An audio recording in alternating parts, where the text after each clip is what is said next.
大家好啊，那我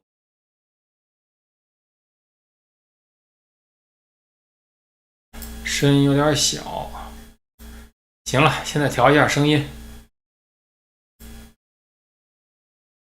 从那个2024年6月29号开始啊，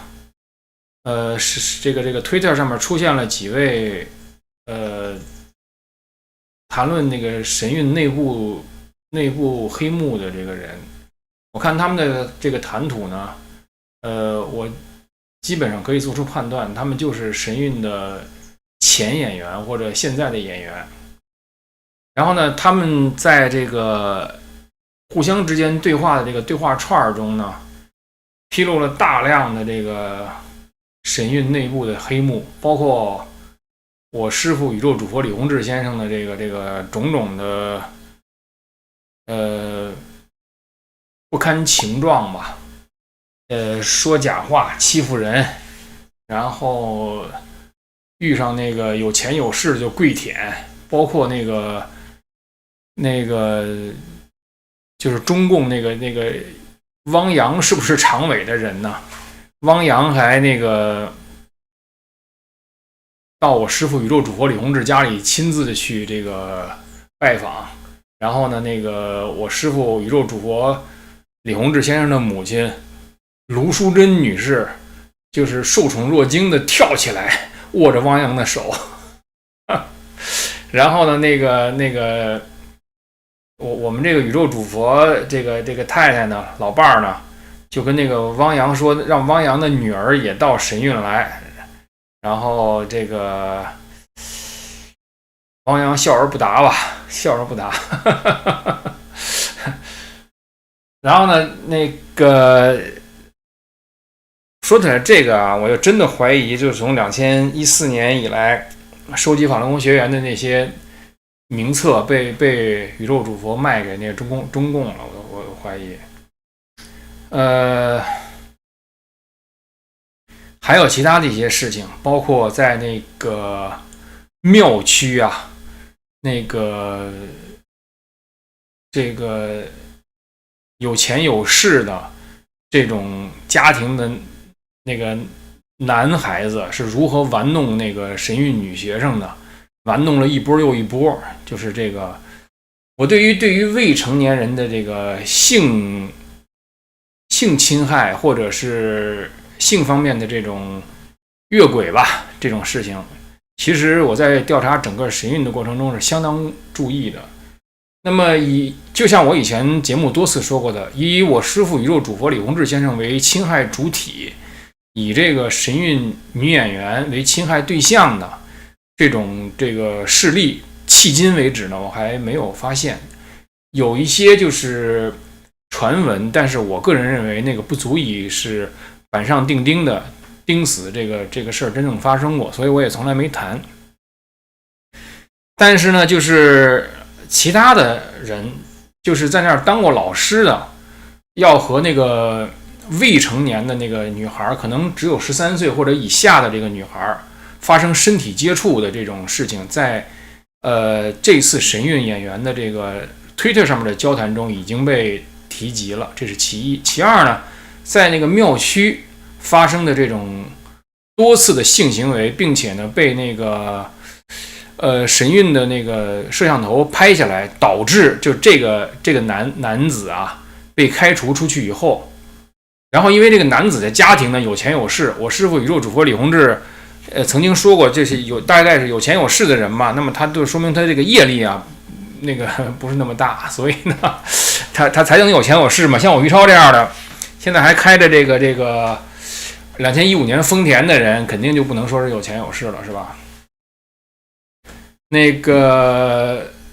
然后呢，因为这个男的有钱有势，然后我师父呢又网开一面，为了继续给机会嘛，救度嘛，又回来了。结果这个男的又在那个庙区呢，那个和神韵的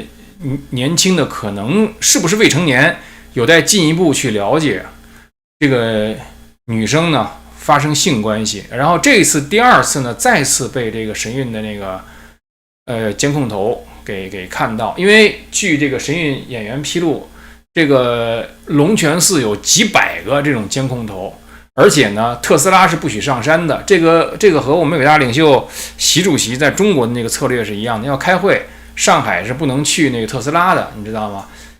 他那个在上海不能去特斯拉，只是一段时间。我们宇宙主佛盘踞的这个龙泉寺啊，你特斯拉是绝对不能上去的，因为这个可能被那个马斯克给收集了那个什么信息，你知道吗？这个宇宙主佛可能也防着马斯克。那么就是有人在这个谈话串里就暗示吧，说这个是不是宇宙主佛也对这个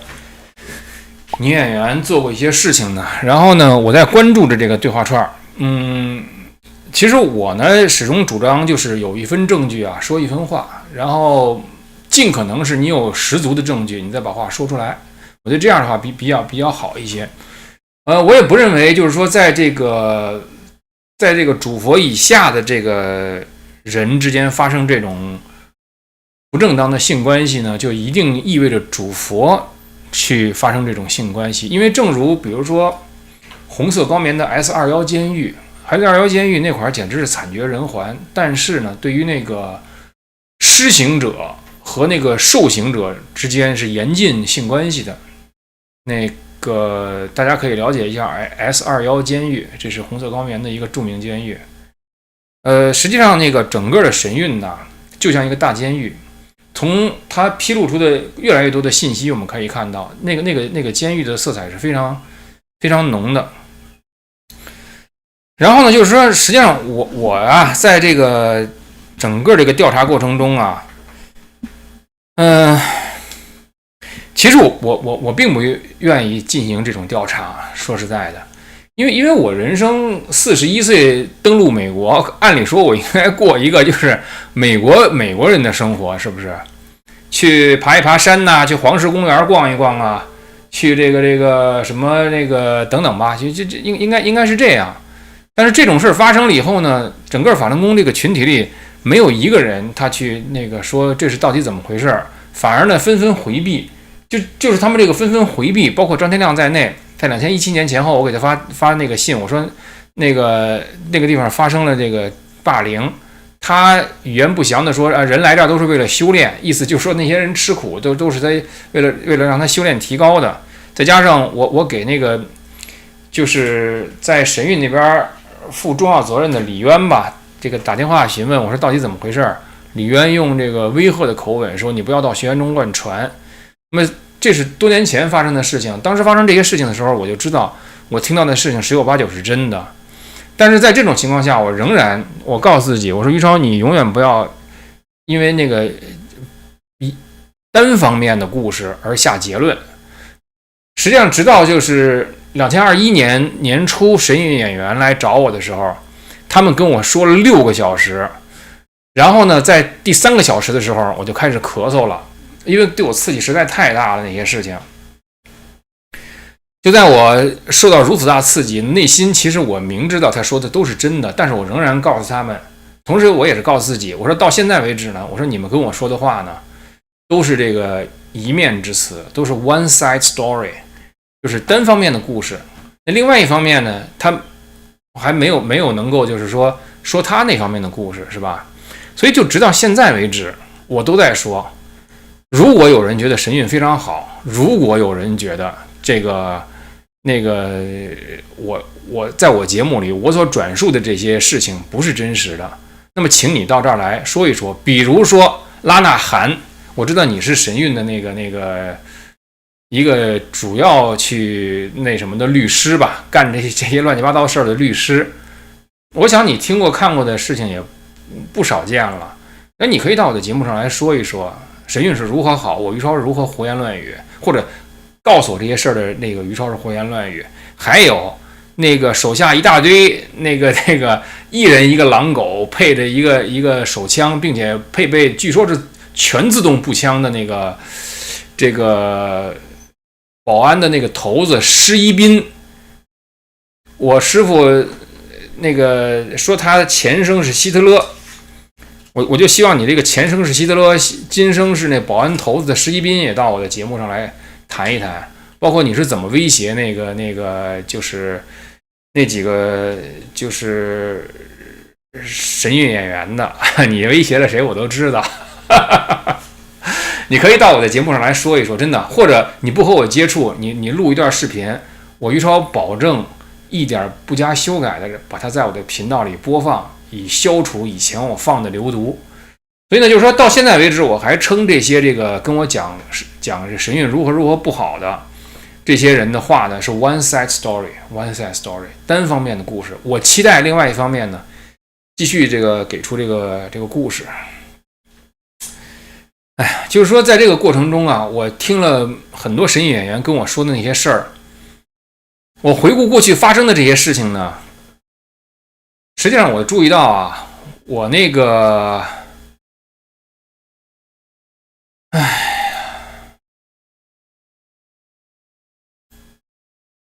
实际上我注意到我那个就是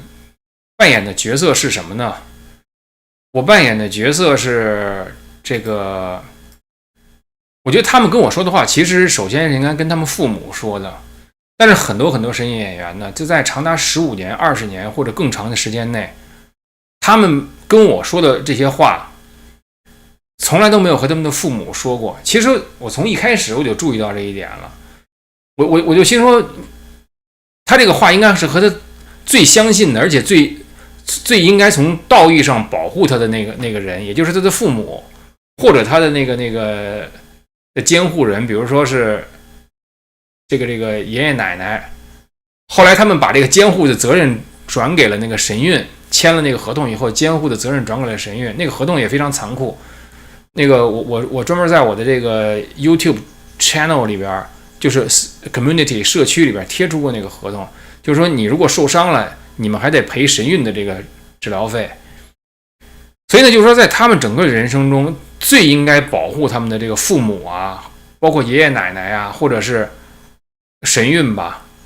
都成了利用他们，希望从他们身上获利的那个人。父母希望通过这个孩子，让孩子和自己都成佛。神韵呢，就是奴役这些孩子，为自己当这个武奴和乐奴。然后那爷爷奶奶呢，就是也是那个是，其实是要把孩子当做一个就是从一个银行提取高额收益的这么一个投资吧，去这么利用这个孩子。那么最后呢，就是说这些孩子在他整个成长的过程中，这些最应该去保护他们、信任他们、聆听他们的人都没有做这些事情。所以呢，对于他们来说，找我来说这个简直就是越过一个那个深渊，因为是未知的嘛。我于超是谁啊？根本就不知道。我就是在这个自媒体中做过一些节目，当然我那些节目做的也非常重要，这使得他们从我那些节目中看出了我是谁。所以有很多人说，于超你要调查，你要保密啊，你要不能说呀。我说不说，我怎么得到这些信息呢？我得到信息不是靠渗透，就是靠首先说出我自己的这些人生心得嘛。所以呢，就是说我在过去的很长时间中，其实我扮演了一个就是说按理说应该由父母扮演的这么一个聆听者的角色。但是呢，我这人本来也是个刺儿头，也到现在很多人都说我不像个大人吧，反正所以我就是跟父母那个角色完全不沾边儿。上海话不搭嘎，是不是不搭嘎呀？这上海话 J 和 G 是那个古音是相通的。比如说贾宝玉的贾应该念古， J 和 G 是相通的，所以上海话管不搭界叫不搭嘎。所以呢，我和这个父母的这个角色形象根本就不搭嘎。但是呢，但凡你还能就是去基于人的基本的这个本性，你做一些聆听，做一些同理，那么对眼前的这个人都是一个极大的这个帮助，因为这是他一生中从来没有得到过的。所以有的时候我就看那些文学作品呢，哎呀，把这个子女和父母的关系描写的如何神圣，包括把人和人的爱情描写的如何神圣，人这么对你这么好，对我那么好，什么什么。后来我就想，我说被他们描写那些神圣的那些特别神圣的这些东西哈，我在想是不是应该人这是一个基础配置。我就想基础配置。其实我看到那个很多那个就是这个人际关系中啊，哎，好像如胶似漆，甜蜜的就是怎么地，但是他却缺了这个基础配置，我就特别纳闷。最近那个张天亮啊，他去那个意大利了，喜笑颜开的，我看喜笑颜开的去意大利了。我是挺羡慕张天亮能去意大利的，因为现在我因为吃这个官司嘛，拜这个神韵律师之赐，很有可能是拉纳汗呐，我不知道是不是拉纳汗，咱们以后可以，没准你我都可以在联邦监狱见面的时候互相聊一聊，是不是？当时你举报了我，你举报了我，并不意味着你自己不进联邦监狱，拉纳汗，你知道吗？因为你需要想一想你都干过什么，你需要想一想你干过什么。说哪儿去了？说张天亮去那个什么，去那个意大利，喜笑颜开的，我是挺羡慕的啊，因为我的那个护照被那个法庭给扣下来了，换取我这个不交那个叫什么呀？不交那个 bail， 这个中文叫什么呀？保释金，我不交保释金，我就可以就是在这个外头，因为我案子是涉枪的嘛，而且4项刑事重罪，所以这个一般是要 under arrest 的，就是被 arrest 的。但是当时的那个情况，就是联邦警方和地方警方都看到这个情况，这个案子比较微妙，其实他们看到，所以呢，他们就都没有 arrest 我。所以，但是法庭呢，就是要求我交出护照。所以呢，我是很羡慕张天亮能去意大利，然后呢，那个妻子呢，能够喜笑颜开，然后背着那个名牌包，因为这个名牌包啊，是我师母周围的这些跟班的一个基本配置，就是你要是那个在师母身边，你不能太拉胯，是吧？你背个像于超背的那种包，尤其是于超背包的时候都斜着背这件事儿，在主佛那块是非常刺激到主佛，就几乎是 PTSD 级别的那个刺激，就是说使主佛认为这个斜着背的那个包像农民，你知道吗？但是我于超背包从总斜着背包，不但我斜着背这个包，我还把这包挪到胸前，因为我担心放在背后被人偷。我这估计也有点 PTSD， 你知道吗？我和主佛真是不是师徒，真的不入一家门，我感觉是。我又扯远了，这个多动症是得治。我刚才想谈的一点是什么呢？很多神演员来找我，我一听他们说话4个小时、5个小时、6个小时啊，然后他们跟我说的话都是人生中最深刻的痛苦。实际上，我当时就是有一个强烈的感觉，我说这个你首先应该跟你父母说，你知道吗？然后我于超呢，就是又这么一个大老爷们儿，然后呢说话还带点北京口音，然后呢显得有点玩世不恭。按照那个北卡罗来纳大学教授商学院教授谢田的诊断，我是有点精神不正常，你知道吗？还有那穆章和也诊断出来我精神不正常。总之呢，就是说我这个精神不正常，然后带着北京口音的老爷们儿，变成了父母应该聆听的角色。我就提出一个问题，我认为这是一个高质量问题啊。我的问题是，就是说我所提供的这种聆听和同理，是不是应该是，不管你是父母亲子关系，还是夫妻关系，像张天亮和他那个太太露露姐，或者是像魏忠贤和那个客氏之间的对食关系，就是人和人之间应该有一个基本这样的配置，这个世界是不是会美好很多呀？我就觉得，哎呀，实际上我真的觉得这个世界呀，不用弄那么多那个drama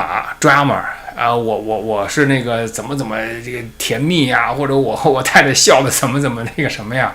你提供一些非常基本的生而为人应该有的同理心就可以了，你知道吗？因为你张天亮那个大儒啊，那个形象正在被打得粉碎。你在山上是怎么给那帮小孩洗脑的？那些小孩现在已经是成年人了，那些小孩当时被你们是怎么对待的呀？根本就学习不了什么东西。1年之中有半年去那个外边演出去，而且很多人拿的都是那个学生签证。他在美国拿的学生签证，有可能到欧洲去参加盈利的演出。这个本身牵扯到好几件事情，一个是你在签证上可能有签证欺诈，因为你从事与签证不符合的这种活动，而且你是到这个世界上另外一个地方去从事盈利，而且作为这个小孩来讲，他的权益呢，他的这个受教育的权益没有得到保障，这就使得当这个神演员大批的从这个，比如说从欧洲回来的时候，那么那个海关的人就会问他们说：“哎呦，你们年纪这么小，你们出去那个演出多长时间呀？”小孩说：“我出去演出6个月。”那你们怎么上课呀？你们还学不学习了？海关的人是非常有经验的。然后呢，咱们神韵这儿法轮功里人才济济啊，当然不是我于超这样的人，这只能是那个在中国是这个弄一弄那个网络的那个打通封锁，做10年监狱。我是这种比较低下的人才。我们这个法轮功里边有高级人才，高级人才就告诉这帮小孩怎么说出一套应对海关官员的话，使得就是他说的那些每句话都是符合美国要求的，而且还能应对海关官员的，并且这种高级人才和这个小孩之间的这种传授是绝对不能让神韵的成人知道的。他都要告诉小孩，我跟你说了以后，只能你知道，你得把答案背下来，背得滚瓜烂熟，然后你应对海关官员，然后你还不能让神韵里边的成人知道。我就想问一问这个神韵的律师拉纳汗呢，你知不知道神韵有人做这种事儿啊？你知道这个人是谁吗？你和这个人熟不熟？我想问一下拉纳汗，你觉得这个人做这种事儿应不应该，是不是触犯了美国联邦法律了？我就想问一下，在长达15年的时间内，大批的广泛的欺骗美国海关。2024年3月28日，那个大纪元刊登那个文章，然后很多这个文章出来说，我们找了哪个那个议员给我们写信质问那个美国国土安全部边境安全海关边境保卫局 CBP Customs and Border Protection， 这个海关边境保卫局那个警官好像骚扰那个什么了，骚扰那个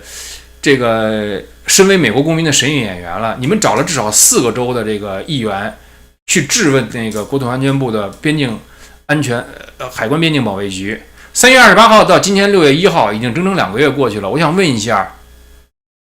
国土安全部到底给你们回应了没有啊？国土安全部，美国政府机构应该是对美国议员有着这种回应的义务呢，是不是？那4个议员是否得到了美国国土安全部海关边境保卫局的这个回复呢？这个事到底是怎么回事啊？虽然我不知道答案，但我知道，假如这个回答是有利于法轮功的，法轮功会让全世界都知道。你们之所以没说，要么是这个事儿还没有回音，要么这个事儿回音不利于你们。我就觉得你们这些人其实是利令智昏了。你们以为打通了 Middletown 那儿的一些那个政府官员的关系，从他们那儿那个他们送给你们当地的楼、当地的那个地产只花1块钱，我听说你就把那楼送给神韵了。你以为你们打通了这个关系？这关系是由前大纪元总裁李忠去打通的，是这样吧？李忠，你以为你们这些事儿我都不知道是吗？你们训练那些孩子，欺骗那个美国海关，长时间这么做。这个人是谁啊？拉纳汗，我想这个人应该是你特别熟悉的人，是这样吧？我猜想，我不知道是不是，你自己想想这个人干的这个事情，这个人应不应该被送进联邦监狱？应不应该被送进联邦监狱？其实美国联邦监狱啊，应该是藏龙卧虎。我觉得这个人生嘛，那个不一定非要在什么豪宅里过，是吧？不一定非要在什么那个Middletown开发个什么高级房地产，弄些个顶级豪宅，然后再卖给这个所谓大法弟子里边这些来头大的，你知道吗？我师傅啊，对于这些有钱有势的人都称之为来头大的，我就觉得师傅主佛看走了眼，就单没有看出我于超来头有多大。那个我这话扯太远了，我就是觉得呀，有一些很基础的东西，其实应该体现在人和人的所有的关系之中。比如说，就是你放下心来，用一个基础的这个同理心去聆听对方到底说的是什么，而不是说啊这怎么会是这样的，师傅这不是这样的人啊，那是你心性没过去。在那个龙泉寺那个神韵那块还弄了个心理治疗室，你本来已经被他们折磨的够呛了，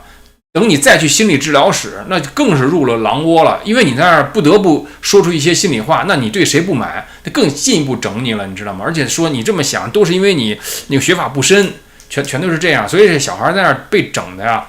精神失常的都不止一个两个。但是呢，就是说现在这个更多的神演员站出来说这个事儿了，其实不只是我注意到这一点，王志安也注意到了这一点。王志安在昨天，也就是2024年5月31号的那个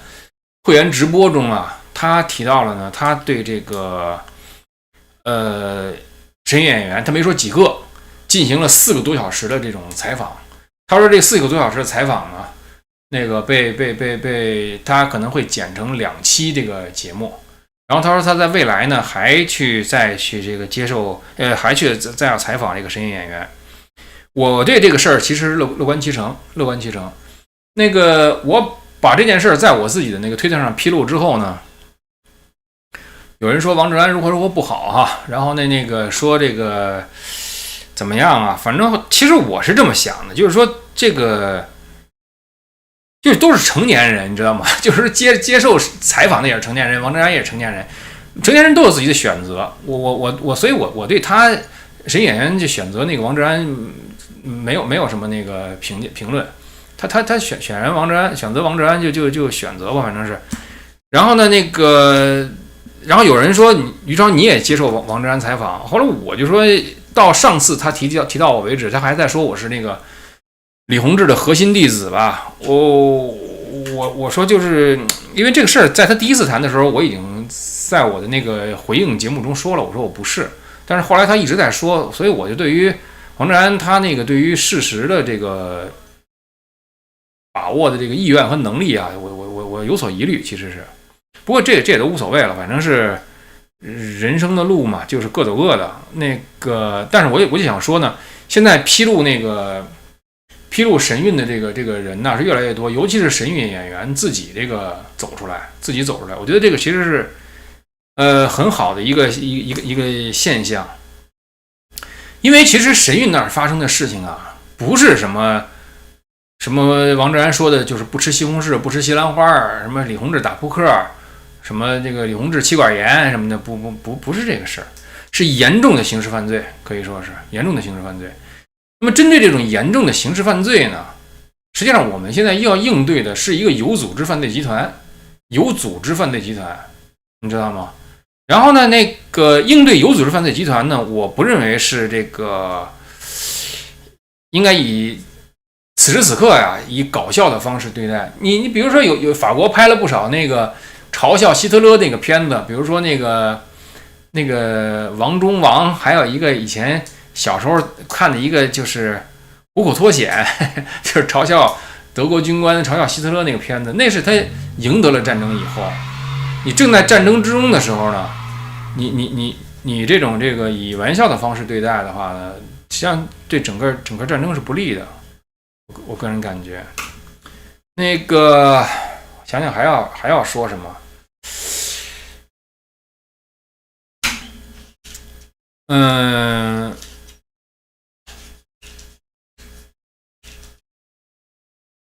对了，还有一个就是我在我的那个推特上面的那个发言，我在我节目里也想谈一谈，就是其实我挺不解的有一件事儿，你知道吗？就是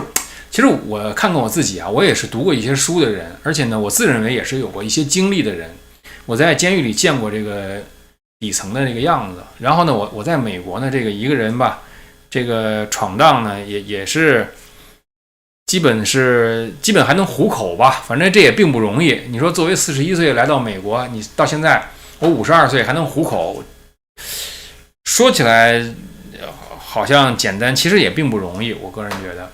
就是说我还是有一些经历的人，就尽管我有这些经历，有一些事情呢，我还是不太理解。就是说呀，我觉得就是我在对法轮功群体说出这种事儿的时候啊，所有的人都是回避，这个我真的是不理解，你知道吗？包括我以前我认识过的一些人，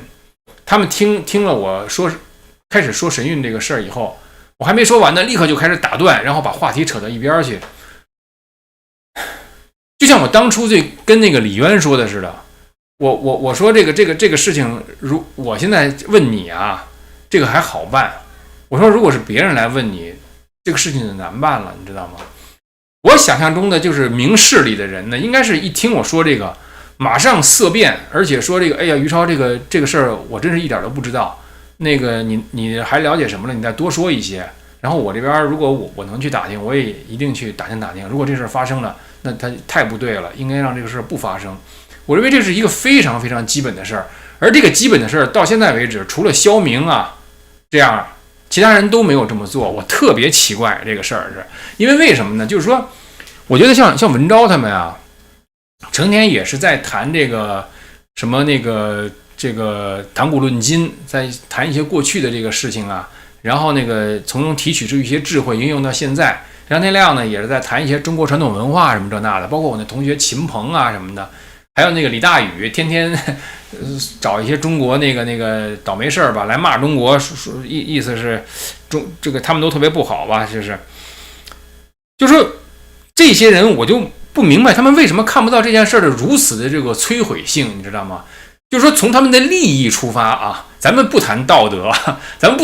说你应该是个道德高尚的人，爱祖国爱人民，什么五讲四美三热爱，不谈这些，纯谈利益，就是从你的利益出发，你现在用这种态度，对你的利益是有直接伤害的。他们不懂这一点，我不明白为什么，我真的不明白为什么，你知道吗？所以这个，反正有人给我解释说，就是说他们这个伦性高于人性，有伦性没人性，这个也是。但是可是我觉得，就是他们在比如说其他事情上，比如说你说要买个房，对不对？买贵了买便宜了，你还是能判断的，是不是？那我现在这么大的事儿，直接牵扯到，说不定牵扯到一些人是不是要进监狱的，拉纳罕，你知道吗？牵扯到你能不能进监狱的事儿，你还敢再给我背后下绊的吗？我就说你自己未来你下半生在哪儿度过，你知道吗？拉纳罕，就说这些人，包括张天亮，他信誓旦旦的说那个神韵没出事儿。我跟你说，在很短的时间内，神韵的这个黑幕就会全都披露出来。张天亮，你在你那个晒恩爱的那个帖子下边，你看看下边留言的是什么人？我明确的告诉你，那些人就是神韵演员，你知道吗？而且他们手里有着非常多的证据，而且他们打算把那些证据给到一些人手里。你晒恩爱，你还能晒多久？我就纳了闷了。包括文昭，他说我是流氓碰瓷儿，你说是吧？还有那个谁，那个北卡罗来纳那个什么商学院教授谢田也说我精神不正常。还有谁啊？还有那李大宇，别人问到李大宇我的情况的时候，他说那是坏人。就你们所有的这些人，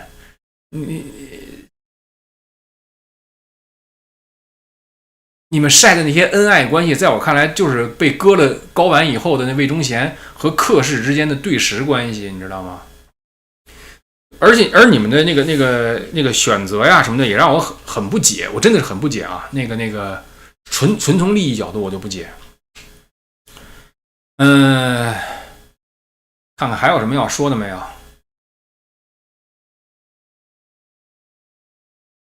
行，没有什么，我就跟大家说一下，这个事儿正在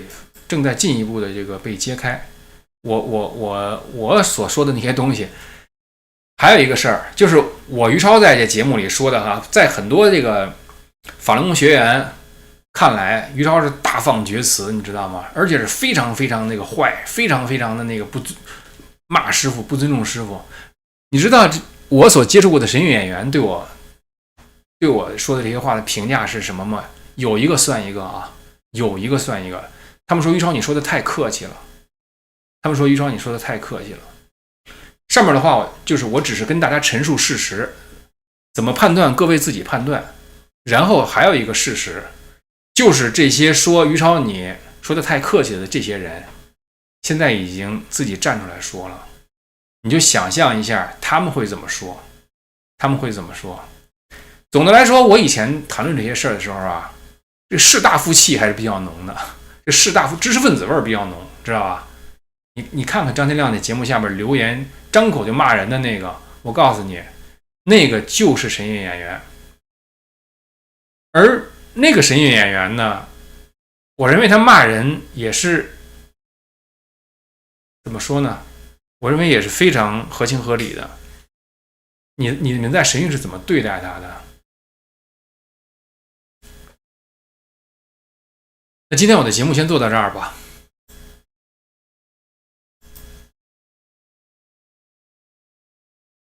哦，对了，还有一件事，就是说我现在仍然需要资金方面的支援，我的那个案子正在进行之中，仍然需要资金方面的支援，希望大家支援我，最好是通过那个 Zelle 或者是电子币给我，通过那个 PayPal 给我。我不知道为什么 PayPal 是把这个当做那个商业上的那个收入，还给我开了一个1099税表，还得根据1099去交税，我不知道这是为什么。所以大家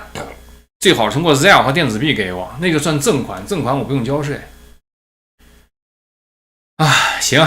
我尽量的待的时间长一点，然后未来每个人的那个前程，这都挺难说的，其实是。对了，我看那个神演员谈论我师傅的身体问题啊，我这个还是很忧心的。我师傅呢，就是很喜欢吃肉，吃这个白米饭，然后呢，现在呢，他这个前2天说刚吃了火锅，一次吃了好几盘肉。吃火锅啊什么的这些东西容易造成这个飘零问题，也就是痛风。然后呢，吃这些肉而又平常的身体运动的不是很多的话呢，他容易有糖尿病。而现在的情况是我师傅走大概不到2里地吧，这个距离就得借助这个高尔夫球车，所以我很担心我师傅有糖尿病的问题。我衷心希望师傅身体好，我也希望我们全体大法弟子啊，为了我们的师傅，为了宇宙主佛，赶紧去发正念。因为我们当年发正念，你帮助江泽民活到了96岁，我认为这个师傅也一定应该活到96岁，因为这样的话才能让我的师傅得到他应该有的配得他此前做过事情的结局。